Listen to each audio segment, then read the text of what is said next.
Hey Sean, how you doing? I'm doing great, Mark. Good. Thanks for coming along. It's wonderful to have you here. Thank you for hosting. We met before, didn't we? We met at the Hoxton, and you told me a wonderful story about your painting and your artistry. Can you just remind me, coloring that picture again? Sure. So we're very fortunate. Over the course of the last few years, we've turned around the business I'm Chief Product Officer of, KKR-backed PE business, and we successfully sold it, which is a fantastic exit. And so I have had the rare luxury of a wonderful summer off. And so I've taken the time to make it an artistic sabbatical. I've been painting acrylics for about 20 years, but I actually went forth to learn more, and I took a class on bronze casting, learning how to make sculptures, the Roman lost wax method, which was fascinating. Took a course on metal welding and sculpting to learn how to make some garden art. And it's fun to play with dangerous toys. Wow, what a wonderful way to spend the summer. It absolutely was. You're American originally, came over to the UK. You began your product career in the States. So what led you here? So ultimately, I wanted to move to the UK because I'm a dual national. My mom was born in Whitley Bay. My grandfather was from Newcastle.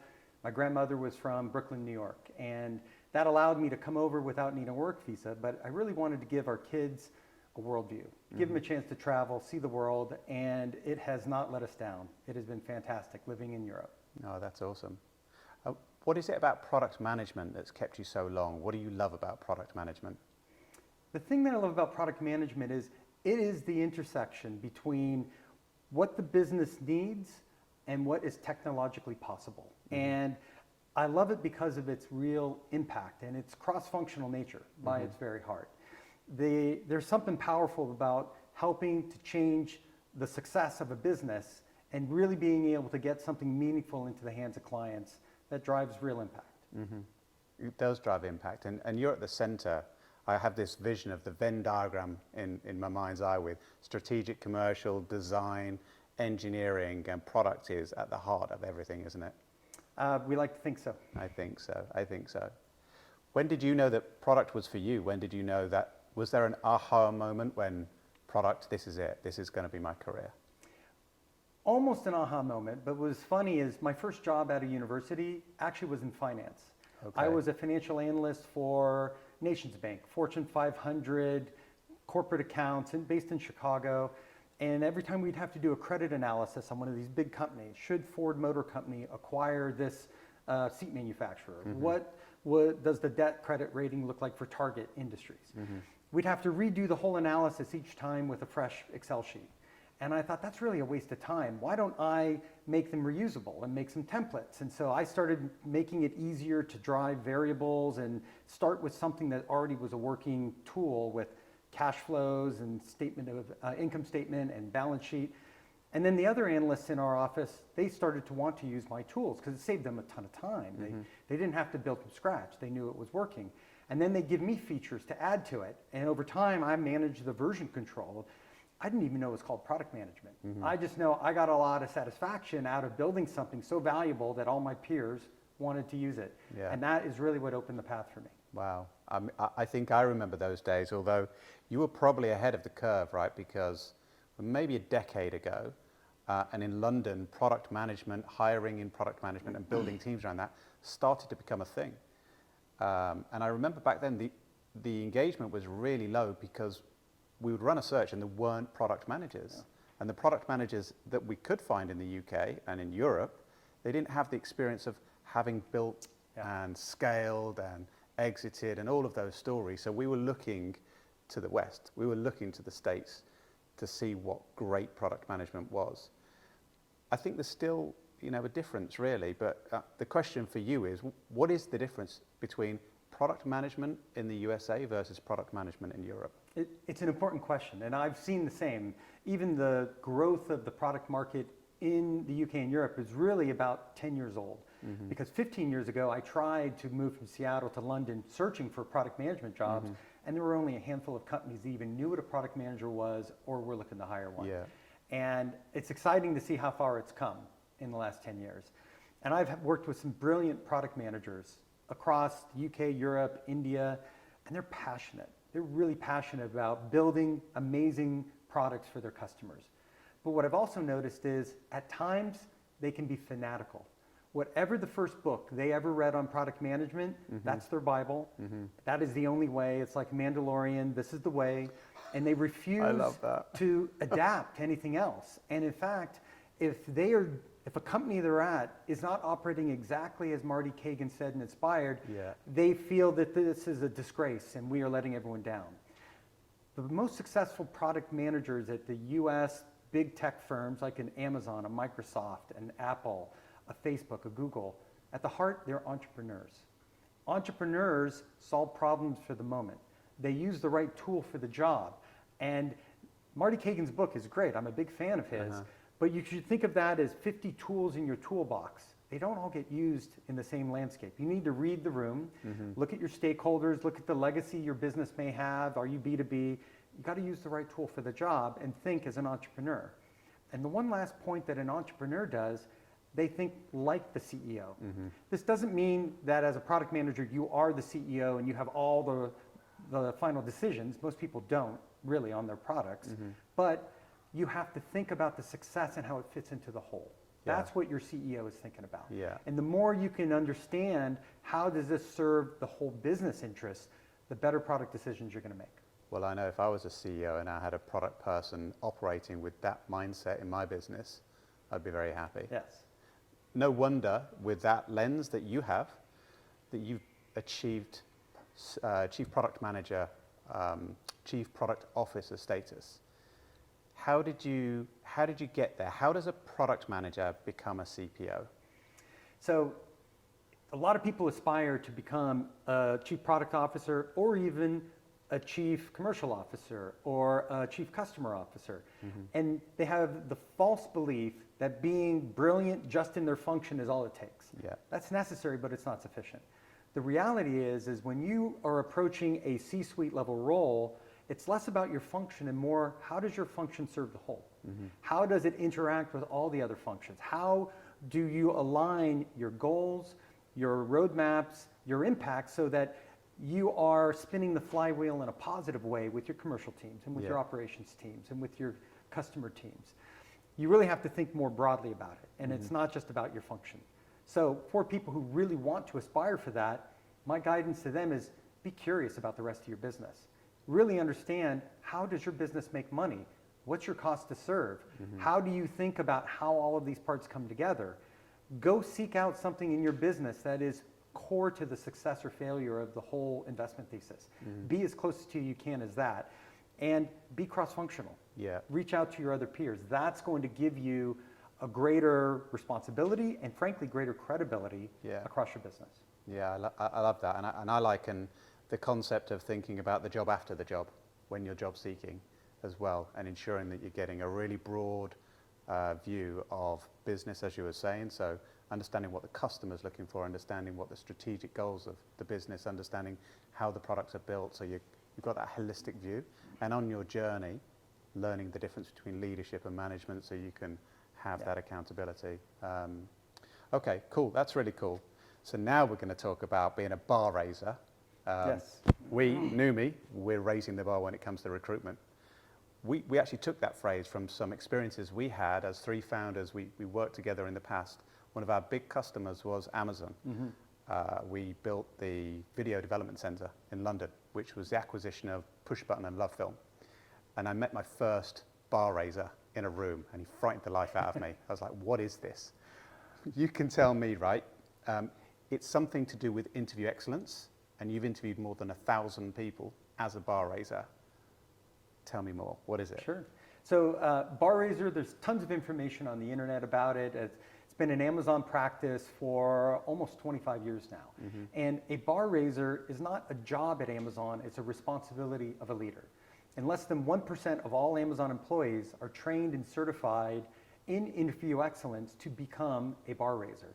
And one of the key points about the bar raiser is no one can be hired at Amazon without a bar raiser in the interview loop who is not a member of the hiring team. So they bring an objectivity to the conversation, but they're also upscaling the whole interview loop, and they're helping to guide and train the other employee participants in the loop to help them get better at their craft as well. So I've been fortunate to do over 1,000 interviews in my career, and it's really helped me adapt and change my style of how I am trying to assess, is this person capable of being brilliant in the job we need him to do, and how much upward growth does this person have? Mm-hmm. Wow.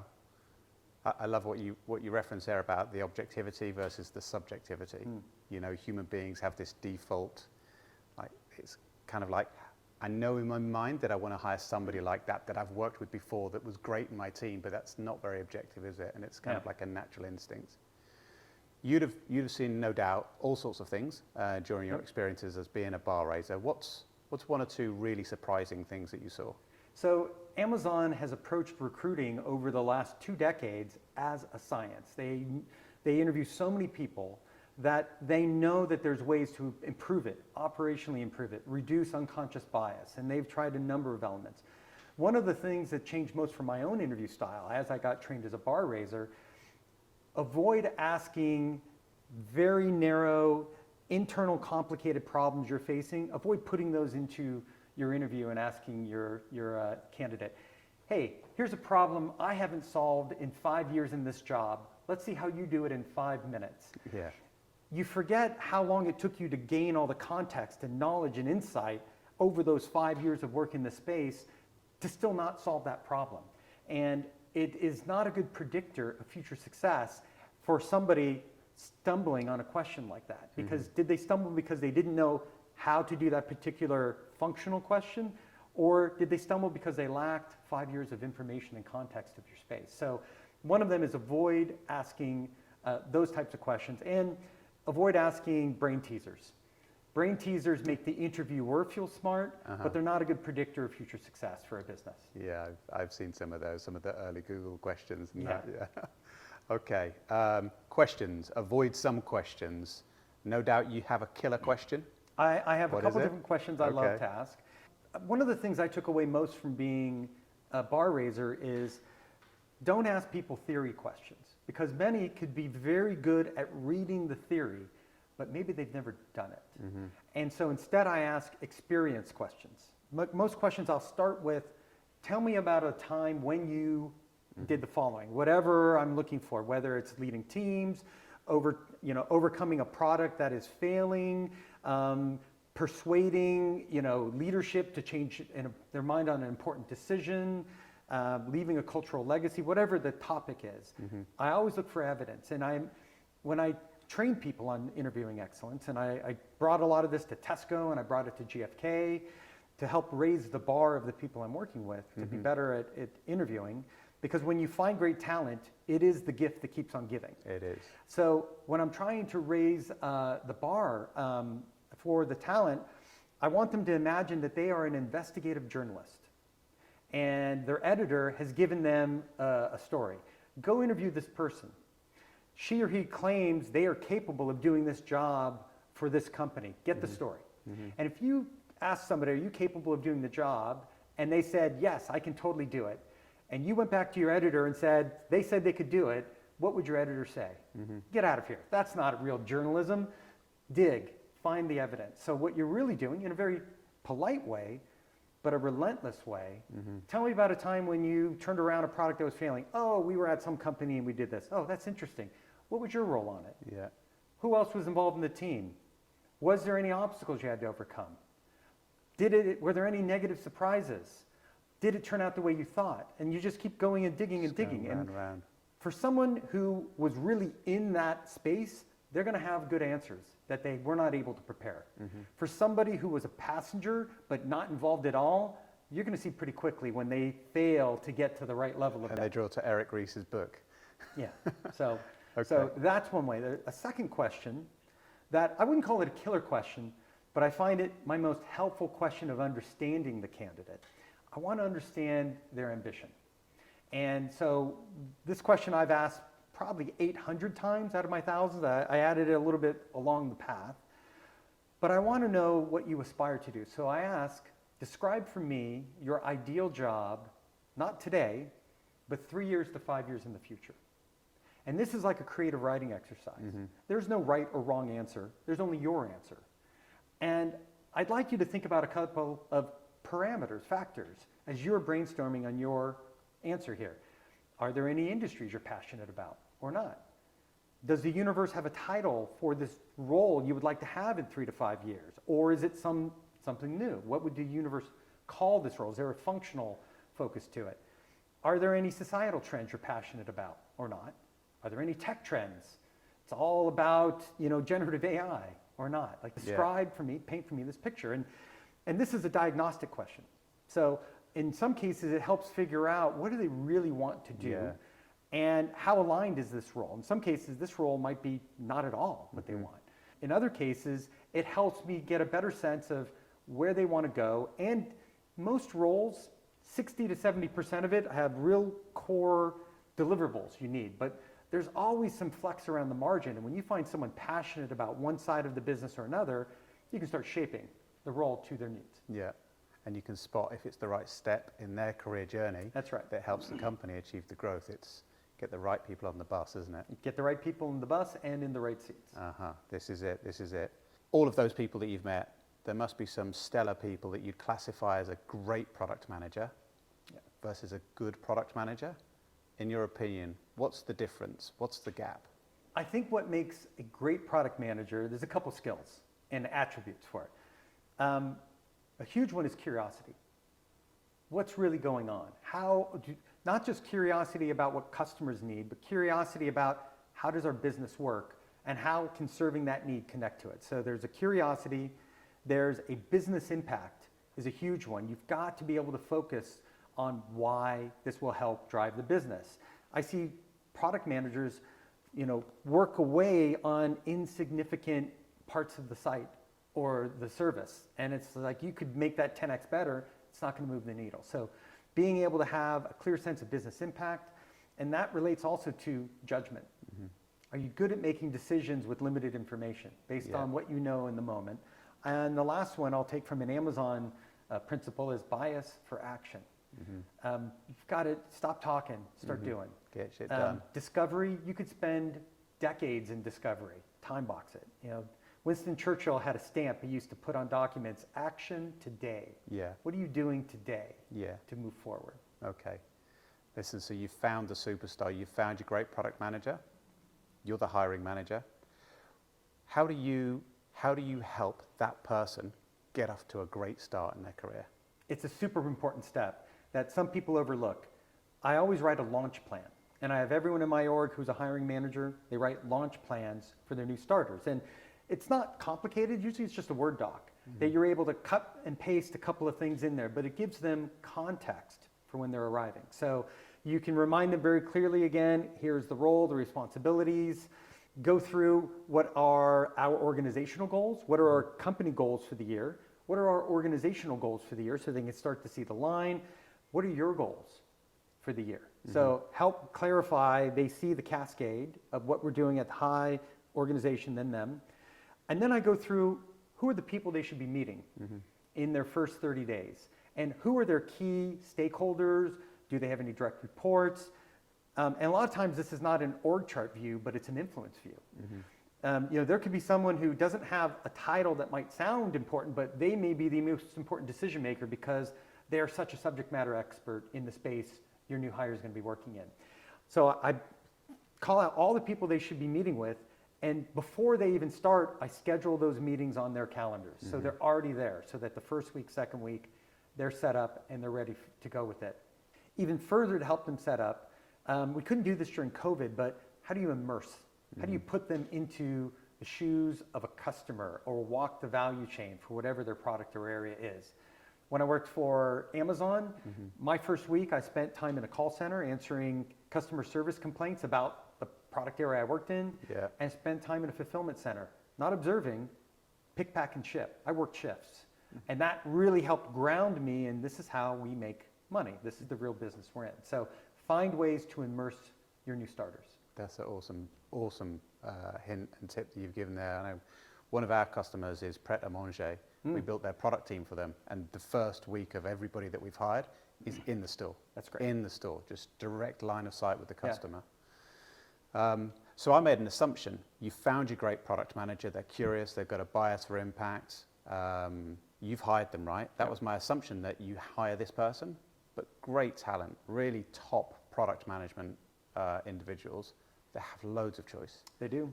Even this year, it's a rough time for job seekers. It's been a terrible marketplace, but even right now, a great product manager has choice. How or what tips and advice would you give to somebody to help them to be seen to land that person, for that person to choose to work for you? So a couple elements that can come into play. One is be honest.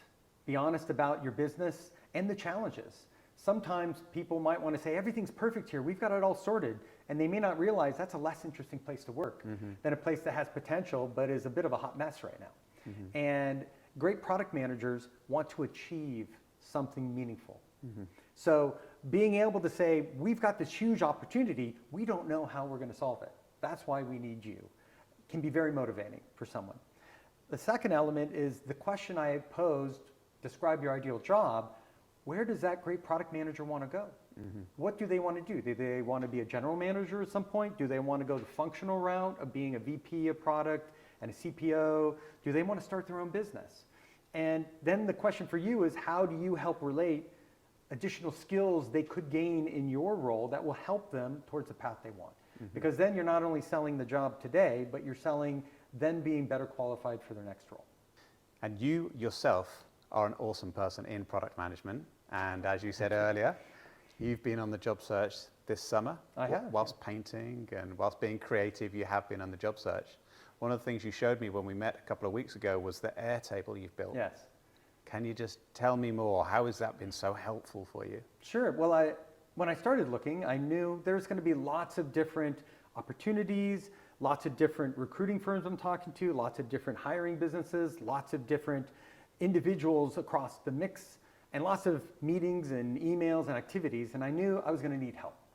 Surely there must be some product already out there that allows, from the job seeker side, how to keep track of everything and make it all It's work. your product sense, right? That's my product sense. And lo and behold, I could not find anything that was good enough, simple enough for me to use. So I went and opened up Airtable, and they had a pre-built small table set for a small business customer relationship management set. So it's got a companies table, a contacts table, activities table, and a sales pipeline table. I'm like, that's great. I'm going to make myself a mini Salesforce. So I just took that, adapted, tweaked it, changed a lot of columns, added a lot of formulas so that I now have my opportunity funnel, and I can track the aging of it. I know all the current status of which opportunities are still live, what's my level of interest, what's the probability of close, what's the next action, all the actions that are not yet in a completed state, I can track the aging of that, and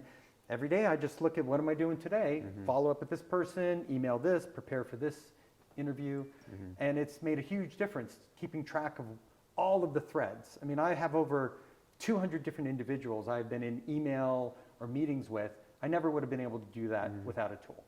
Well, we need to white label this, right? This Yes. this is a product. It is a product. I don't know how big the market is. Well, let's But it hope is it's a not as big next year as it's been this Yes, year. that's true. What is the best advice? What advice would you give to a job seeker in the current climate? It depends on their relative position. And it also, like, I think of the same thing for startups. It also depends on your burn rate and your patience. If someone has been out of work for a long time and their burn rate is high and they don't have enough dry powder in the bank to go for a long time, then they may not have as many choices. This is where my advice of what is your next job 3 to 5 years can come into play. Because if you look over your background and you say, well, ultimately, let's say I've been doing product, or I've been doing finance, or I've been doing engineering, but ultimately I want to be a general manager, you may have gaps in your skill set. That's why that question is so useful. Yeah. You can do a gap analysis. What's the hiring manager on the other side going to look for? And now you might say, well, I don't have a lot of time. Maybe the market is tough. I may not get my ideal job that I want to do for the next 5 years, but if I can find something for at least the next 2 or 3 years that actually fills one of those needs, maybe it's managing a small team, maybe it's got a P&L responsibility to it, and some other budgetary responsibility that fills in a missing piece in my qualifications for where I want to be in 5 years, that can be a good job to have. I would hesitate people leaving lots of jobs with rapid 3 months, 6 months, 9 months, that's a huge red flag. Doing it once, not a problem.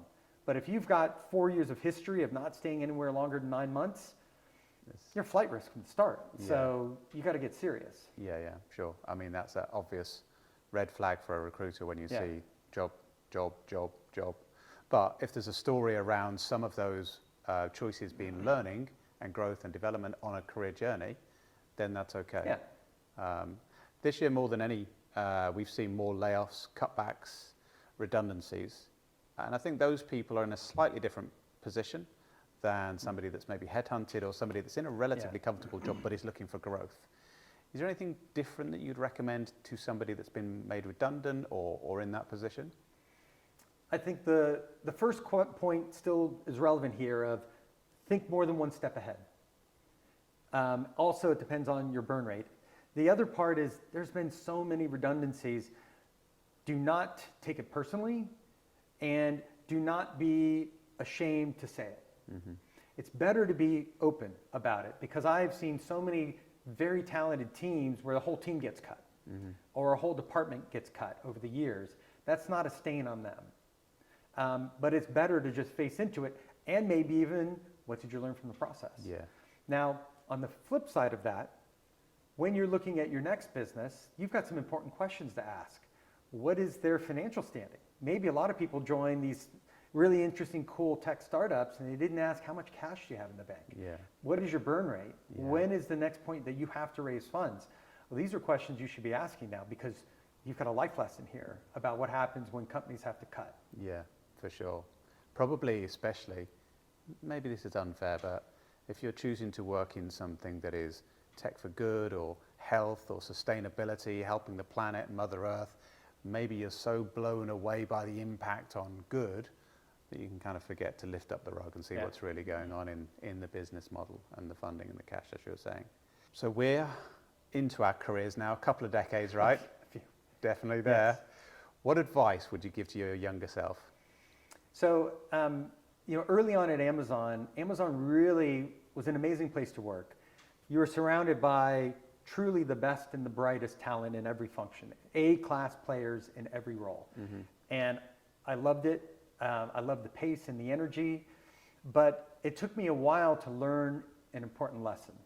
And I used to think whenever there was any presentation or topic, I better speak first to show everyone in the room how smart I am. And over time, I had a fantastic manager at Amazon, a guy named Joe Walowski, who pulled me aside and in a very good coaching way, really taught me that great leaders listen before they speak. And he helped me really come to appreciate, as much as tech and product has a lot of ones and zeros in the code base, great products are built by great teams. And my advice to my younger self would be invest more in the relationships. Awesome, great advice. To finish off, I'm not going to ask you about next year. Last 2 years, boom, huge growth. This year, a lot of learning, let's call it that. Yeah. Next year, we don't know, some stabilization, but you've referred to a 3 to 5 year plan. Yes. Where are you in 3 to 5 years? What's your press release? I recommend to people, when I ask them these questions, to keep a journal, a Google Doc, a journal, and once a year, write an entry. And it's okay if you change your entry whenever you want, because it's your North Star, it's no one else's. And so I do this. Every year I write an entry. And I used to years ago say, oh, I want to be the CEO. And if you'd ask me why, I'd say, well, that's the top job. Yeah. It wasn't really another reason except ambition. And what I used to think was important isn't quite as important anymore. Now I value impact a lot more. Yeah. And I've come to appreciate that across Europe, I actually have a skill set for chief product officers and helping businesses scale up. And that's what I've really enjoyed. I enjoyed it with GFK, and that's what I'm looking for in my next role as well.